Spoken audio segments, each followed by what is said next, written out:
Bonjour à tous et bienvenue sur Mosaïque Cristal. Le lundi, c'est jour de sport. David nous rejoindra tout à l'heure pour vous dévoiler tous les résultats sportifs du week-end. Sandrine, elle est déjà là. Coucou. Toi, tu donneras notamment la parole aux internautes tout à l'heure. Pour le moment, on commence notre émission à Rohrbach-les-Beach chez Fleur Crêpes où la saison de la Toussaint a déjà commencé. Marie-Morgane, bonjour. Salut Julia. La Toussaint, c'est une grosse période. Comment ça se passe ? Et oui, alors les préparatifs ont déjà commencé il y a plusieurs jours. L'équipe est à pied d'œuvre, vous le verrez tout à l'heure dans les images. Elle crée des compositions et les chrysanthèmes n'attendent qu'une seule chose, c'est leur floraison. Mais ce n'est pas encore le grand rush, lui, il aura lieu dans quelques jours avec les commandes qu'il faudra préparer pour les clients et notamment avec les fleurs naturelles qu'ils ne pourront que préparer la veille pour être mises sur les tombes le 1er novembre. Alors vous l'avez compris, la Toussaint, c'est une période intense pour les horticulteurs. On a suivi la matinée avec eux ici chez Fleur Crêpes et vous découvrirez les images tout à l'heure. Merci Marie-Morgane et puis merci à Morane aussi au cadrage. On revient donc vers vous dans quelques instants. Voici d'abord un résumé express de l'actu.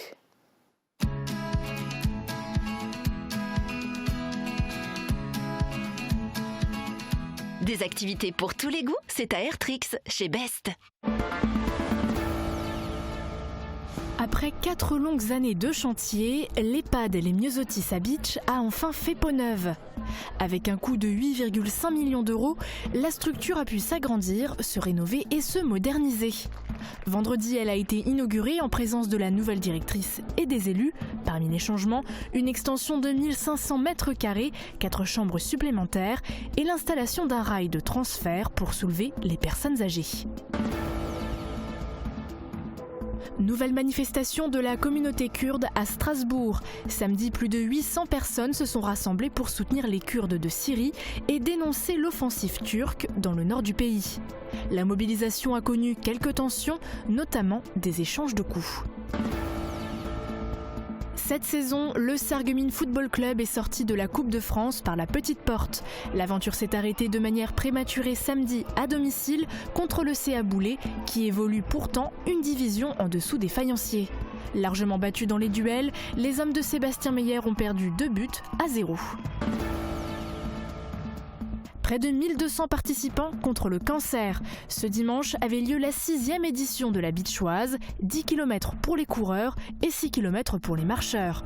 Et c'est Christophe Klein qui a terminé sur le podium avec 35 minutes au chrono. L'événement était organisé par le Basket Club du Pays de Beach en partenariat avec 9 autres associations.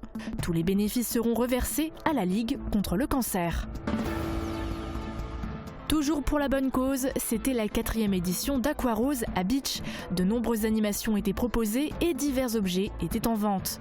L'année dernière, 4 911 € ont été récoltés. Une seconde édition est prévue au centre nautique de Rohrbach-les-Beach, vendredi 18 octobre, de 16h à 21h30.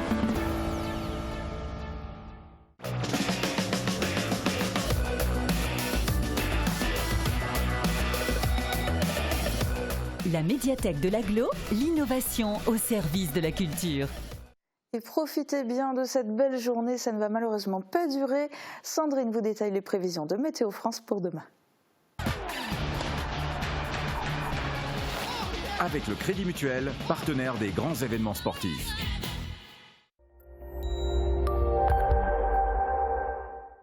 Le week-end est terminé, on retrouve le chemin du travail et on ressort les parapluies. Pour demain, la pluie sera présente dès le matin et restera toute la journée. La couche nuageuse sera tellement épaisse qu'aucune éclaircie n'est à prévoir. Mais les températures restent stationnaires avec de 16 à 19 degrés en journée. Demain, nous serons le mardi 15 octobre et nous fêterons les Thérèses. Le soleil nous accompagnera de 7h52 à 18h42.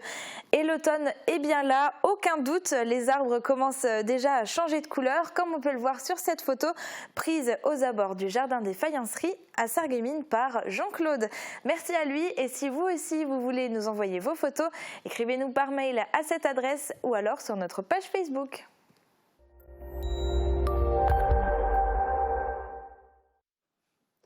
On retourne à Rohrbach-les-Beach. Comment se prépare la Toussaint? Marie-Morgane Lorenz et Morane Grandcola se sont glissés dans les coulisses de Fleur Crêpes.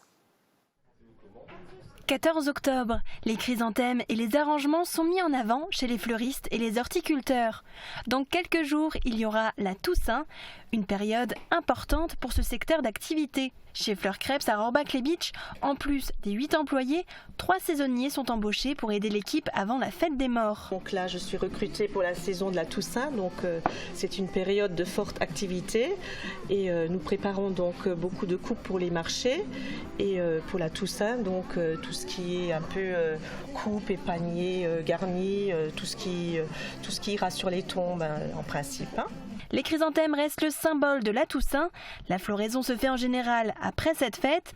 Les horticulteurs utilisent alors l'induction florale pour leur permettre de fleurir pour le jour J. Une méthode qui demande beaucoup d'entretien. Dans notre région, les horticulteurs et fleuristes se sont aussi inspirés des voisins allemands avec la création des arrangements. Ici, c'est du sapin nobilis avec du feuillage bleuté qui est utilisé. Les 30 et 31 octobre, les clients pourront aussi retirer leur commande de composition avec des fleurs naturelles. Ce sera alors la plus grosse période pour l'équipe. En plus des préparatifs, elle est aussi présente au marché bi-hebdomadaire de Sarreguemines pour vendre ses créations et des chrysanthèmes. La Toussaint, c'est encore une tradition très suivie. Comment gérer cette période? Est-ce que les clients sont toujours au rendez-vous pour cette tradition? Jérémy Krebs, le chef de culture chez Fleur Crêpes, répond à nos questions. Jérémy Krebs, bonjour. Bonjour. Alors la Toussaint, c'est une des fortes périodes pour vous, et même si c'est seulement le 1er novembre, pour vous le gros rush a déjà démarré? Oui, ça fait déjà à peu près 15 jours qu'on est dans la Toussaint, qu'on prépare le jour de la Toussaint. Donc avec tout ce qui est mise en place des chrysanthèmes pour la vente dans la serre de vente que vous avez vu avant, et la préparation des arrangements sapins pour justement cette fête. Et pour vous aider, vous avez du personnel en plus, c'est ça?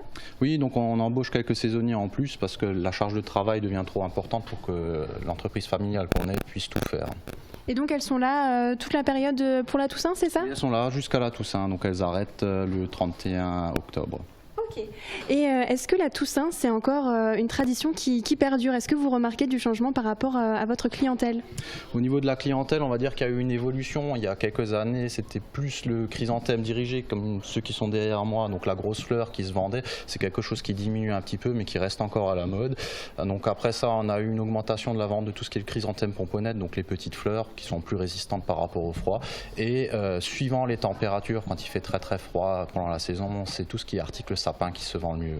Et donc au niveau des compositions, est-ce que c'est encore un article qui fonctionne?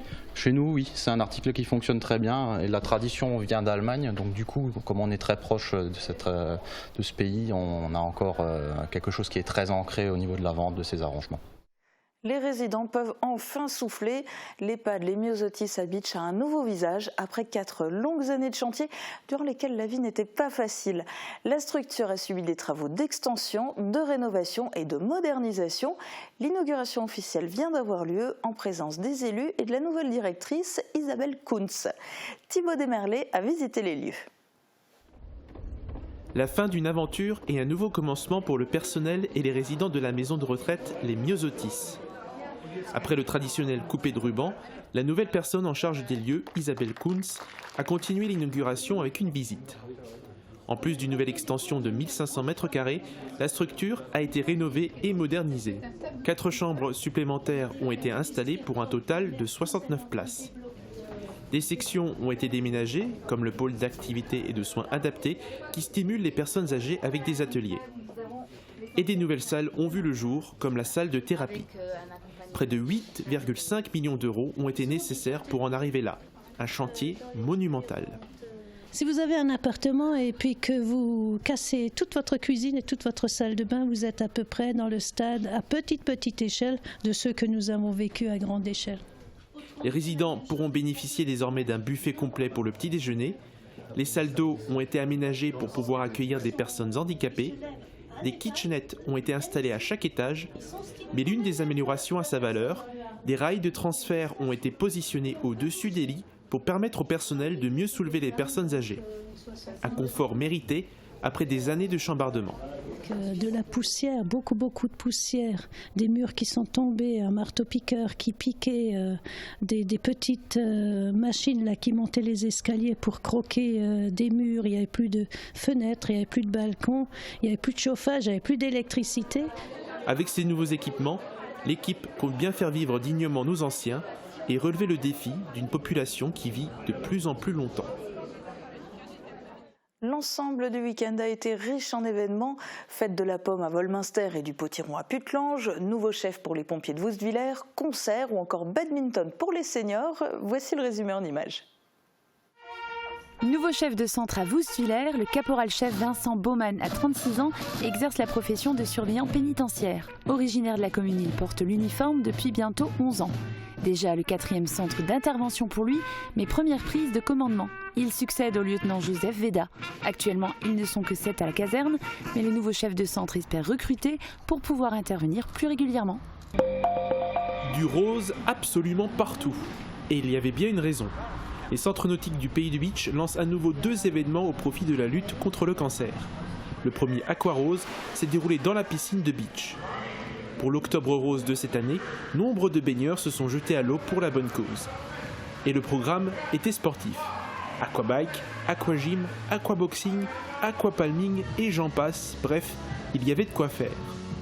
En plus des billets d'entrée pour la séance, les objets étaient en vente. Sacs, tours de cou, roses et autres produits de la même couleur. Le public a pu également faire des dons auprès des bénévoles. L'année dernière, pas moins de 4 911 € ont été récoltés. Si vous avez raté ce premier épisode, un second se déroulera au centre nautique de Rohrbach-les-Beach le vendredi 18 octobre de 16h à 21h30. Activité badminton à Sarreguemines pour Ruth, 95 ans, et ses amis. Les exercices sont adaptés aux seniors. La discipline permet de développer motricité, réflexe et aussi lien social. Constat depuis longtemps établi par les équipes de la résidence du centre. Ici, la semaine bleue est l'occasion de rassembler les aînés et de rompre l'isolement car toutes les activités proposées durant la semaine le sont également aux personnes extérieures. Il y avait foule à la salle polyvalente de Sourtes. L'association Les Bulles Multicolores a organisé une conférence tenue par le père Denis Ledogard. Cet aumônier, à l'hôpital de Haute-Pierre à Strasbourg, a conversé avec le public sur la question de l'accompagnement en fin de vie, enfants comme adultes. Un sujet sensible qui a été développé notamment autour des besoins du mourant, de l'accompagnement par le geste et même sur la spiritualité. En plus de sa fonction actuelle, cet ancien infirmier anesthésiste est le fondateur de l'association Semeurs d'étoiles. Cette dernière intervient auprès des enfants malades défavorisés et permet aux parents, aux frais de l'association, de rester auprès d'eux. Tous les bénéfices de la soirée ont été reversés pour cette cause. Le rendez-vous des parents se poursuit à Beach. La maison de l'enfant accueillait samedi matin les parents et leurs enfants pour 3 ateliers. Ateliers jeux, bricolage et communication. Le but, renforcer les liens entre les parents et leurs enfants. Le rendez-vous des parents permet aussi à ces derniers de découvrir le lieu. Ils peuvent venir jouer avec les petits dans la maison arc-en-ciel, bricoler et dessiner au périscolaire et apprendre à communiquer avec la langue des signes. La maison de l'enfant est un lieu de socialisation qui favorise l'échange entre les parents et leurs enfants. Vous aimez la fête et vous aimez les pommes? Alors ça tombe bien parce que ce week-end, c'était la fête de la pomme au moulin d'Eschwiller, près de Wolminster. Et celle-ci fut un franc succès avec plusieurs milliers de visiteurs. Au programme, stand en tout genre, 16 de restauration et 12 d'artisanat, comprenant vente et dégustation de produits locaux mais aussi des régions voisines. Pour résumer, de quoi satisfaire les gourmands le temps d'un dimanche d'automne où le soleil, lui aussi, était au rendez-vous. C'était la Folise, la Potifolise, ce dimanche à Puttelange-au-Lac. L'association Le Jardin des Bouts de Choux invitait le public à cet événement qui met en valeur le potiron. Au menu, 200 litres de soupe de potiron, mais aussi des grillades, de la bière artisanale et du pain. Au parc municipal, un marché du terroir et de l'artisanat se déroulait.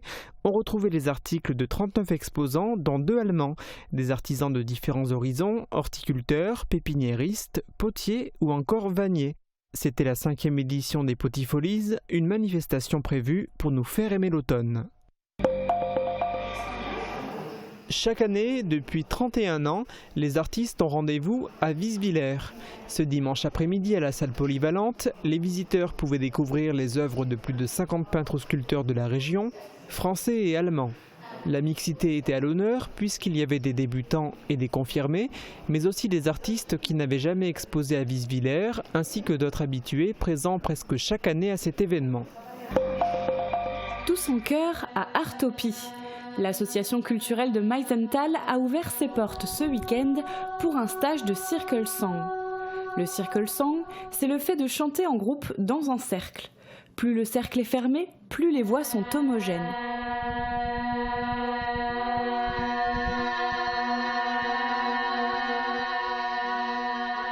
Les deux chanteuses du groupe Ahuadia, Leila et Elsa, donnent le tempo. Au programme, vocalise, improvisation et circle songs. Le but du jeu, un chef d'orchestre qui guide les choristes. Pas d'instrument qui l'accompagne, seules les voix des chanteurs s'accordent pour former l'accord parfait.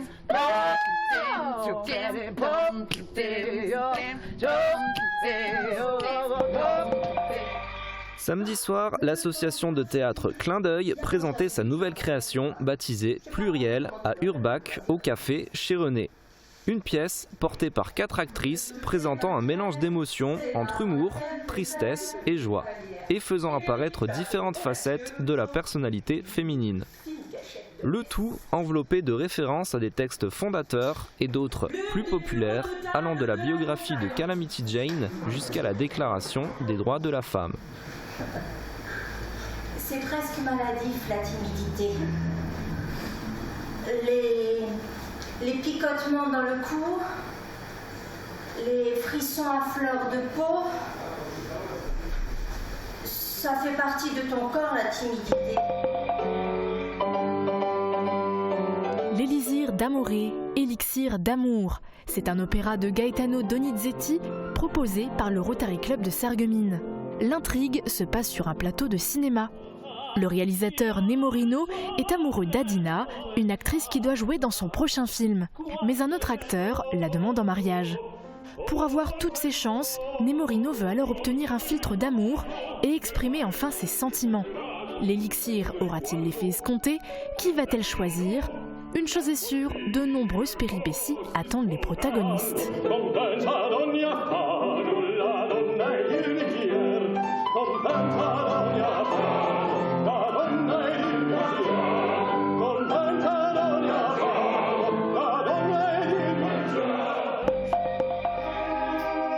Concert caritatif franco-allemand à l'hôtel de ville de Sarreguemines.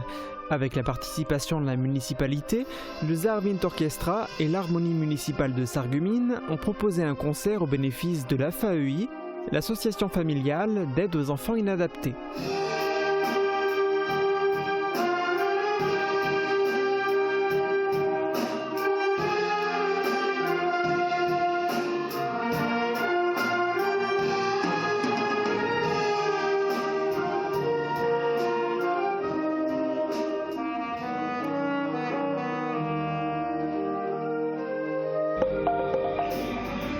Changement d'atmosphère à Wieswiller où la salle W accueillait pour un concert le Lorraine Jazz Big Band.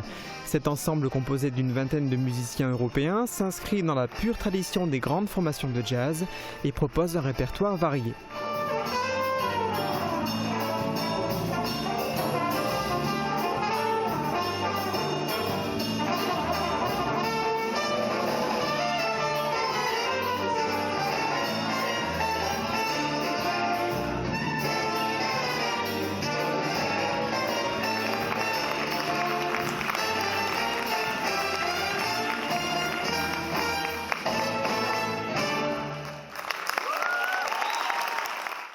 Du côté des réseaux sociaux, on consulte chaque jour nos internautes via la page Facebook de Mosaïque Cristal.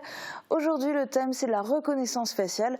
La France devrait être le premier pays d'Europe à utiliser la reconnaissance faciale pour proposer une identité numérique sécurisée à ses citoyens. Alors Sandrine, dis-nous tout. Alors ça pourrait être à travers une application qui serait chargée sur le smartphone et qui pourrait par exemple scanner la puce d'un passeport électronique et vérifier l'identité de la personne en comparant sa photo biométrique à son visage via la caméra du téléphone.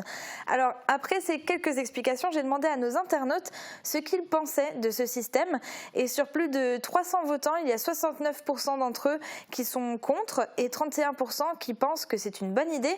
Et dans les commentaires, les avis sont également partagés. Gisèle nous dit moins d'escroquerie, je suis pour. Daniel nous dit c'est déjà bien pratique avec mon smartphone à reconnaissance faciale. Et enfin Thomas nous dit je suis ni pour ni contre, entre les deux. Pour la sécurité ça peut être pas mal, comme toujours, ceux qui n'ont pas de smartphone vont être obligés d'en acheter un. Alors après le monde moderne, on plonge dans le passé parce que Sandrine, comme chaque lundi, tu nous as trouvé une pépite dans nos archives. Et cette semaine, ce sont des images anciennes des 10 km de Sarreguemines. Oui, j'ai trouvé des images clés de la 20e édition, c'était en 2006, regardez. « 10 heures, coup de feu, la course démarre en trombe. Route de Saint-Rasmin, le russe Alexei Gurkin est en tête. Dans son sillage, Cyril Henry et Abdel Taïs. 30 minutes et 10 secondes que le chronomètre est lancé. Alexei Gurkin franchit la ligne d'arrivée. Sa vitesse de course moyenne frise les 20 km/h. Derrière lui, Cyril Henry du team Espace Marathon termine en 31 minutes 38 secondes, suivi de Abdel Taïs de l'ASSA en 31 minutes 45 secondes. Chez les femmes, c'est la russe Ludmila Gurkina, l'épouse du vainqueur, qui s'impose. Et voilà pour les images d'il y a 13 ans. Et rendez-vous ce dimanche matin pour l'édition 2019. On vous montrera bien sûr un résumé de la course lundi prochain dans Plus de Sport. Merci Sandrine. Et pour Plus de Sport, c'est David qui est aux manettes. Bonjour. Bonjour Julia. Donc Sandrine vient de le dire, dimanche prochain, les 10 km de Sarreguemines, ton pronostic c'est quoi? Écoute, je vais pas prendre de risque, je vais parier sur Yann Schrub. Parce que notre coureur du Pays de Beach qui fait partie de l'ASSA, il a remporté l'épreuve ces 3 dernières années. On verra ça donc la semaine prochaine et lundi dans le résumé dans Plus de Sport.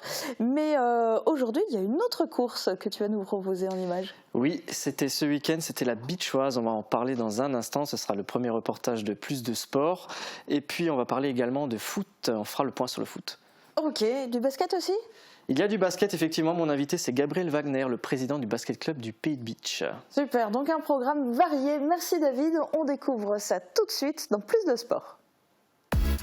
Au Pays de Beach, une offre fibre jusque chez vous, un service innovant en zone rurale.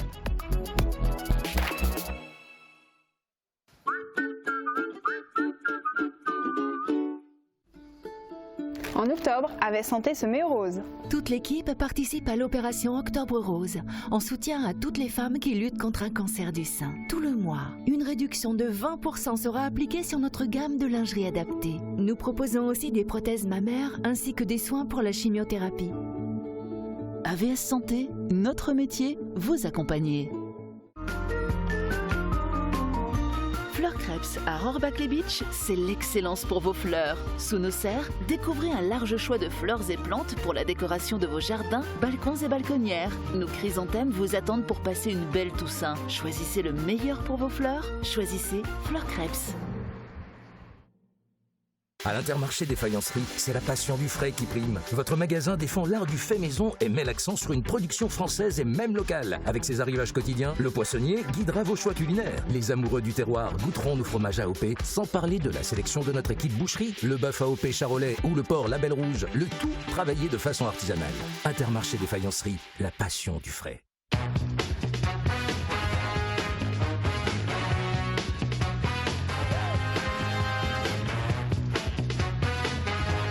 Vente, réparation, dépannage, lavage station-service. Les garages Schwind à Rohrbach et Sarreguemines.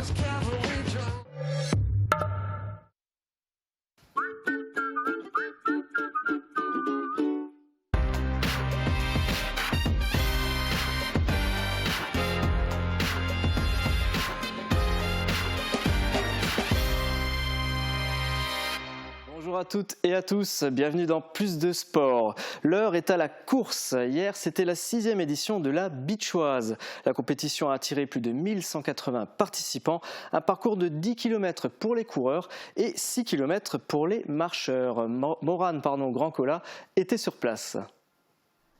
3, 2, 1, partez! Le coup d'envoi de la 6e édition de la Beachoise a été lancé. Dimanche matin à 10h15, plus de 1180 participants se sont inscrits. Au total, 245 coureurs ont entamé les 10 km de course. Un parcours de 6 km de marche nordique a également été mis en place pour les 935 marcheurs. L'événement a été organisé par le Basket Club du Pays de Bitche en partenariat avec les associations et entreprises locales. Les bénéfices seront reversés intégralement à la Ligue contre le cancer. L'an dernier, le montant récolté dépassait les 6 000 €. Le total des 5 dernières éditions s'élève à plus de 20 000 €, une belle action qui allie sport et bienfaisance. Et en première position, on retrouve Christophe Klein, sapeur-pompier de la Moselle, qui a terminé les 10 km en 35 minutes et 10 secondes, suivi de Mathieu Motsch et Jean-Philippe Baird. Chez les femmes, c'est Noémie Gilgert qui termine première de sa catégorie avec un temps de 42 minutes et 29 secondes, ce qui lui permet d'atteindre la 10e position du classement final. Bravo à eux! Et pour les férus de course à pied, rendez-vous dimanche pour les 10 km de Sarreguemines. Le départ est prévu à 10h avenue de la Blise. Les inscriptions sont ouvertes jusqu'à samedi midi. Il s'agit déjà de la 33e édition. On passe au foot. La Coupe de France n'était pas une priorité pour le SFC. On le remarquait déjà par la composition de l'équipe, très différente de celle du dernier match de championnat. Les joueurs sarregueminois ont été largement dépassés par leurs adversaires de Boulay, qui évoluent pourtant une division plus bas. Le score final ne souffre d'aucune contestation, 2-0 pour les visiteurs. Guillaume Dumonteil a assisté à la rencontre.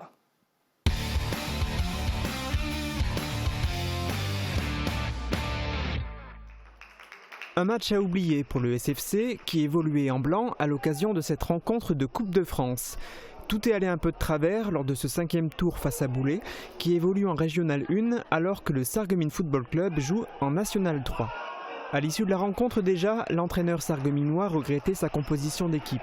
J'ai pas aligné la même équipe, j'ai voulu faire un petit peu reposer des garçons qui avaient des petits pépins musculaires et mal m'en a pris. Dépassés dans les duels, souvent obligés de jouer dans leur propre camp, les Sarregueminois avaient heureusement la chance de pouvoir compter sur leur gardien.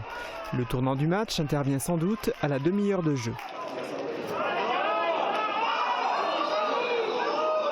On n'a jamais vraiment montré notre bon visage.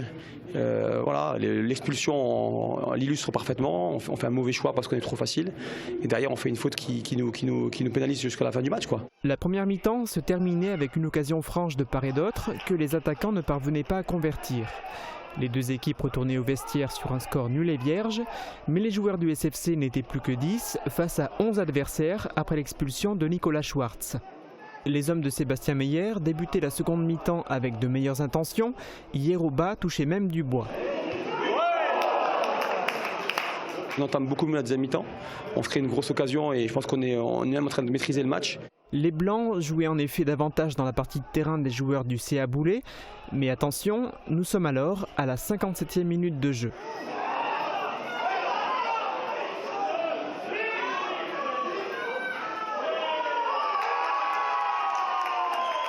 J'avais demandé à mes joueurs de ne pas prendre de contre à 10 contre 11 et on a pris un contre. J'ai demandé à mes joueurs à la mi-temps de bien mettre le pied et d'arrêter de vouloir jouer trop facile, on ne met pas le pied et on est puni. Les joueurs de Sarreguemines ne se créeront ensuite plus aucune situation dangereuse, à la différence de leurs adversaires qui auront l'occasion de faire le break à plusieurs reprises, mais barrières et un brin de suffisance ne leur permettront pas de tuer le match. Il faudra attendre la toute fin de rencontre pour assister au deuxième but. 2-0 à la 88e minute de jeu, l'issue du match ne faisait plus aucun doute et Boulay tenait son exploit en terre faïencière. Aujourd'hui je perds un match donc je suis déçu, après je suis moins déçu qu'en championnat parce que c'est pas la priorité. Après je suis déçu de la prestation de mes garçons parce que même si Boulay a fait un très bon match, j'ai vu le fantôme de l'équipe que j'avais la semaine dernière. Je suis le premier responsable de cette élimination. J'espère que les joueurs vont se remettre en question comme moi je vais le faire parce que ce soir c'est quand même une belle déception. Les Sarregueminois devront se ressaisir et dès samedi prochain en championnat face à Sarre-Union pour un derby qui s'annonce chaud bouillant. Pas de match de championnat ce week-end, le classement n'a donc pas bougé. Raon-l'Étape est en tête avec 16 points, suivi de près par Sarre-Union avec 15 points. L'équipe B de Metz est 3e avec 13 points et Strasbourg B 6e avec 10 points. Le SFC est en deuxième partie de tableau, 9e avec 9 points. En Régional 2, l'AES a remporté une victoire ce week-end en Coupe du Grand Est face à Longéville et Saint-Avold 3-2. Côté classement, pas de changement non plus. La B du SFC est 4e avec 10 points et Arrenetin-Schmidwiller est 6e avec 9 points. Rendez-vous ce week-end pour la suite du championnat. Côté basket, en départemental 4, le basket club Ambach a subi une nouvelle défaite ce week-end face à l'US Wangenbourg-Eggenthal. Score final 55-36. L'équipe féminine, elle, a remporté son match face à Morgevillers 71-44 et est deuxième du classement en départemental 3. Basket toujours, c'est du côté du COSEC de Beach que Plus de Sport est allé ce week-end poser sa caméra le temps du match du basket club du Pays de Beach. Un match maîtrisé par les Beachois qui se sont offert une victoire confortable face à Nord-Alsace. Ce dimanche, le COSEC de Beach a résonné au son des rebonds d'une balle de basket. L'équipe locale, le club de basket du Pays de Beach, ou PCPB, recevait le basket club Nord-Alsace de Reichshofen. Un match comptant pour le championnat départemental de Division 3. Sur le bord du terrain, le coach Beachois donne les consignes à ses joueurs dont il nous fait la présentation. La particularité à Beach, c'est que je ne sais pas si c'est lié aux hormones, mais on n'est pas grand. On en a quelques-uns qui culminent à 1,80, 1,83, mais sans plus. Par rapport aux autres équipes en général, par contre, on est très hargneux. On est très rapide et j'ai une philosophie du basket qui veut que ça va être un peu technique, mais certains me comprendront, la meilleure attaque c'est la défense. Donc si on défend à fond la caisse, on récupère des ballons, on peut jouer facilement des paniers en dessous, tranquille en contre-attaque. Une consigne appliquée à la lettre, les joueurs du PCPB prennent rapidement l'ascendant sur leur adversaire en répétant les phases de jeu préparées lors des entraînements. Pour les joueurs de Reichshofen, ce n'est pas cette fois-ci une charge de cavaliers qu'ils ont face à eux, mais de basketteurs beachois en pleine réussite avec une soif de victoire évidente.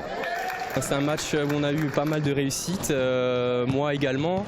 Depuis le début de saison, on a pas mal de réussites. On a la confiance du coach, donc ça aide. Et voilà, tant mieux, on gagne les matchs et c'est tout bon pour l'équipe tant qu'on garde cette réussite. L'important pour un joueur de basket, c'est d'avoir des fondamentaux.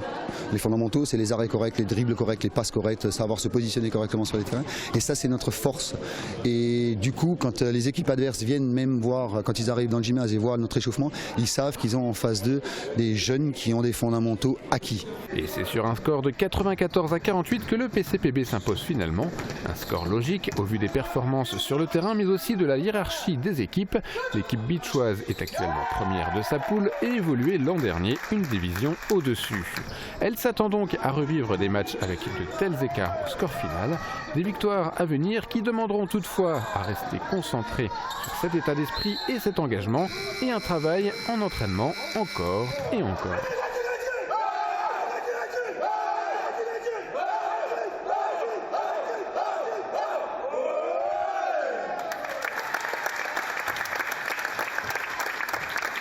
Bravo aux Beachois. Gabriel, bonjour. Bonjour. Vous êtes le président du basket club du Pays de Beach. Bienvenue à Mosaïque Cristal.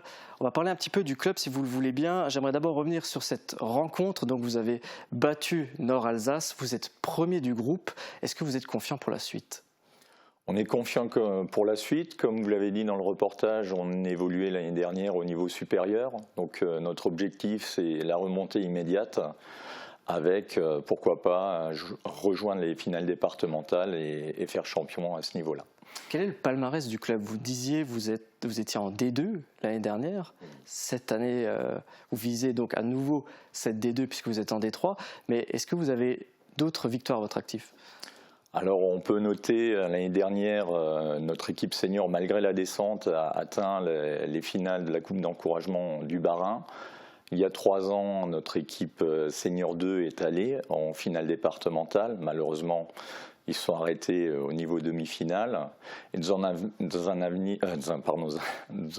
passé un peu plus lointain, notre équipe cadet qui évolue au niveau région, qui est allée finir 3e en 2004 du championnat régional cette fois, et l'année suivante qui est allée jusqu'en finale de la Coupe du Bas-Rhin.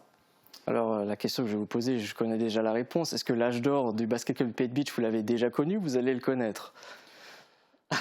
Alors c'est compliqué parce que c'est difficile de savoir de quoi l'avenir sera fait, parce qu'on est dans une situation géographique qui fait qu'arrivé à l'université, beaucoup de jeunes quittent la région, vont sur Strasbourg, Metz, on perd beaucoup de joueurs de cette manière-là.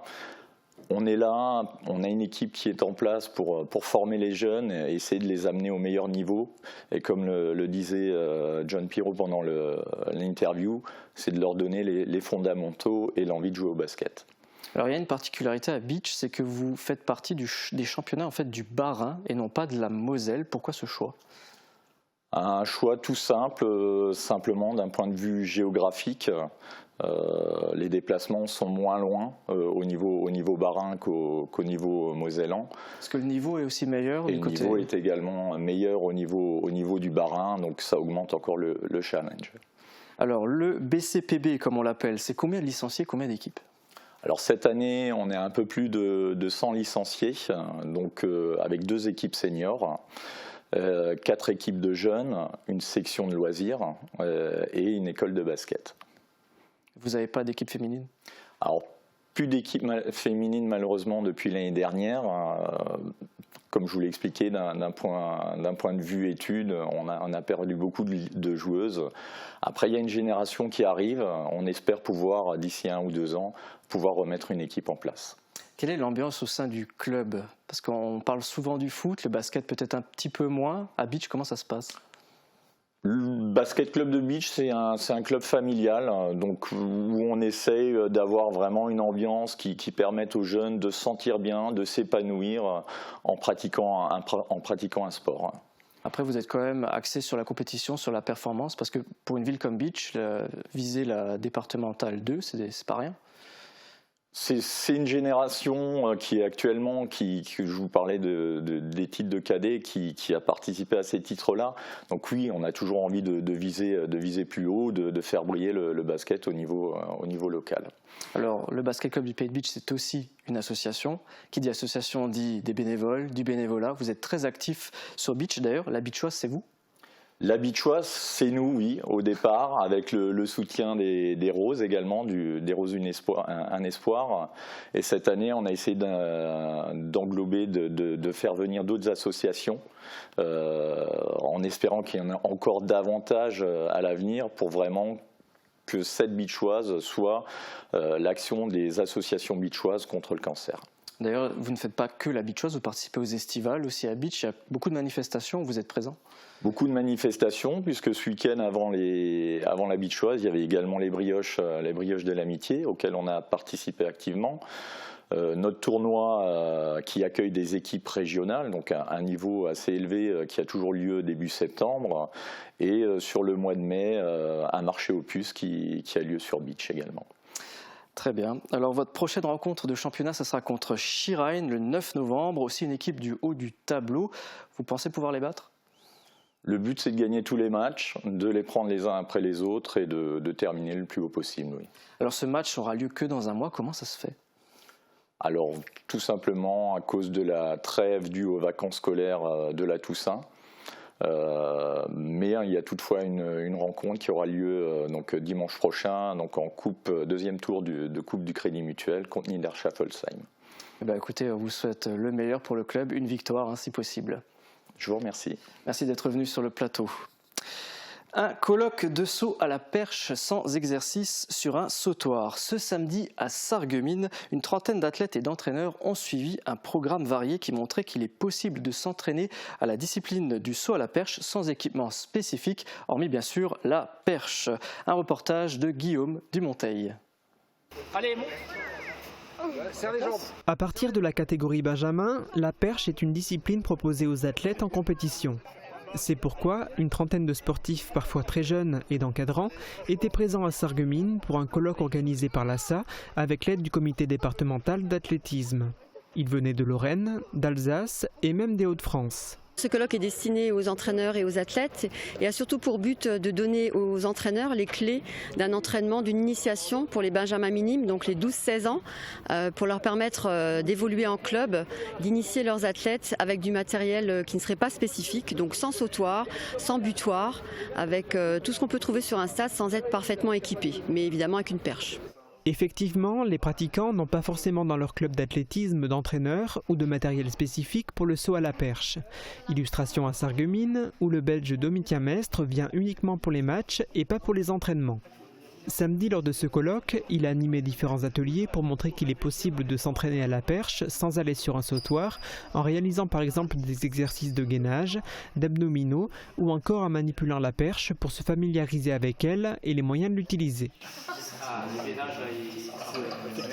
Les Français ne se sont pas qualifiés pour les JO au championnat du monde de gym par équipe qui se sont tenus à Stuttgart la semaine dernière. Mais Loris Frasca, le Fort Bachois, a obtenu son billet en individuel. Une excellente nouvelle pour le champion local. Après avoir manqué de peu sa qualification pour les JO de Tokyo cet été, Aurélie Muller pourra retenter sa chance lors des championnats de France en avril 2020 à Chartres ou encore lors des championnats d'Europe à Budapest au mois de mai. Elle a décidé de concourir au 1500 mètres nage libre féminin qui est une nouvelle discipline olympique. Pour se qualifier, la championne devra réaliser un temps inférieur à 16 minutes et 21 secondes. Le champion marathonien de Gros Riederchin, Fabien Schlegel, s'est à nouveau fait remarquer ce week-end. Il a fini 3e du classement général aux 12 heures de Royan dans le stade d'honneur avec 113 km au compteur. Un 5e podium pour le champion qui prévoit de courir avec sa fille le marathon de New York le 3 novembre prochain. Si vous aussi vous voulez travailler votre cardio, vous pouvez vous rendre au centre aquatique de Beach où les maîtres nageurs donnent des cours de cross-training, une activité physique pratiquée en bassin. Regardez.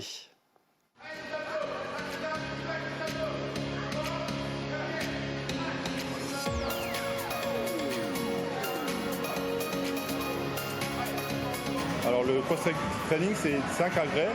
5 agrès que tu dois faire plusieurs fois pendant 40 minutes. Ça consiste à travailler les différents muscles. Voilà. Travailler les abdos avec des frites devant, derrière. Voilà, ça ils le font pendant 2 minutes. Ensuite ils enchaînent sur un autre agrès, ça sera les vélos. Ils enchaînent ça pendant 2 minutes aussi. Et donc ils doivent faire, ça travaille essentiellement le cardio. Et voilà. Et après ils enchaînent sur les gants de boxe, donc pareil, un enchaînement de coups de poing vers l'avant et ils font ça pendant 40 minutes. Première série, ils le font tranquille. Ensuite, deuxième, ils accélèrent un petit peu. Le troisième, encore plus vite. Et le dernier, tranquille. Les genoux bien et on y va. C'est vraiment pour tout type de public. Il y a vraiment tout type de public peut venir. Les gens qui veulent vraiment se donner à 300%, ils peuvent venir. Les gens qui viennent tranquillement, ça va aussi. On n'est vraiment pas, on ferme pas les portes. Tout le monde peut venir à cette activité-là. C'est bon, surtout au niveau du cœur, cardiovasculaire. Le fait de faire cet exercice une fois par semaine, ça a des bénéfices pour le cœur et pour toutes les parties du muscle. Quand on travaille les abdos, le cœur, on travaille les jambes, on travaille les quadriceps, on travaille toutes les parties du corps. Donc c'est ça ce qui est vachement intéressant quand on fait cette activité-là. Il n'y a pas de traumatismes qui sont liés au contact au sol, donc le fait de sauter, il n'y a pas de traumatisme. Donc c'est très très bénéfique pour les gens qui ont même des problèmes de santé. C'est vraiment ouvert à tout le public. Donc l'objectif c'est vraiment d'augmenter la fréquentation par rapport à cette activité-là.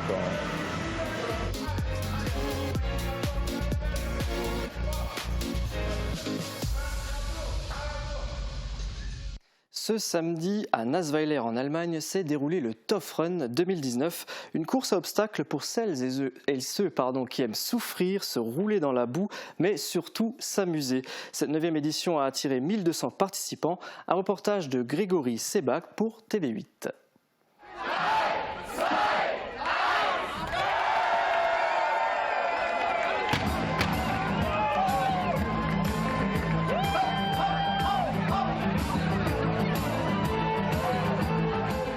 Vers les fous, dans la boue, voilà le principe simple et insolite du Cosmos Direct Tough Run. C'est la 9e édition de cette course en Sarre, la 2e consécutive sur ce site de Nassweiler, à cheval sur la frontière française. Si les nombreux obstacles rendent le circuit difficile, il n'y a ni contrôleur sur le parcours, ni chronomètre. L'idée de base est de faire du sport en s'amusant et entre amis. Oui, le Tough Run, c'est seulement pour s'amuser. C'est une grande fête franco-allemande ici, parce que la France est ici et il n'y a pas une prise de temps. Et il y a les prix pour toutes les autres choses, pour les costumes, pour le teamwork, pour avoir amusement ici. C'est bon d'être ici. Et tous les gens ici ont fun, ils s'amusent bien, je crois. Et toutes les années, il fait beau temps et nous sommes heureuses. La course débute sur la piste de motocross de Nassweiler. Jusque-là, tout va bien, mais les choses se corsent avec l'arrivée des obstacles. Le Battlefield, le Glory Mountains, le Highway to Hell ou le Walls of Honor. Un véritable parcours du combattant où il faut grimper, sauter, glisser ou ramper dans l'eau et dans la boue pendant 12 km. Et pour gagner, il suffit de passer la ligne d'arrivée.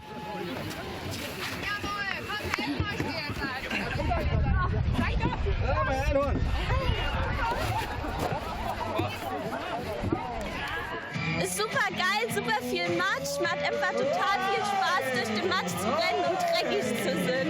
Ja, war super, hat Spaß gemacht. Ich freue mich, das auch durchgezogen zu haben. Ich finde es überragend. Das war für mich das erste Mal und ich hatte viel Spaß. Ich muss leider schon gehen, weil ich verhindert bin noch später. Aber wie gesagt, nächstes Jahr, wenn wir wieder eingeladen sind oder wenn ich eingeladen bin, komme ich wieder her. Ça fait plaisir. Ils partirent 200 il y a quelques années, mais depuis le Tough Run n'a cessé de grandir. Cette année, ils sont 1200 sur le circuit, mais les Français se font toujours rares. Pour la première fois, un partenariat avec le Nabor Raid de Saint-Avold a été initié.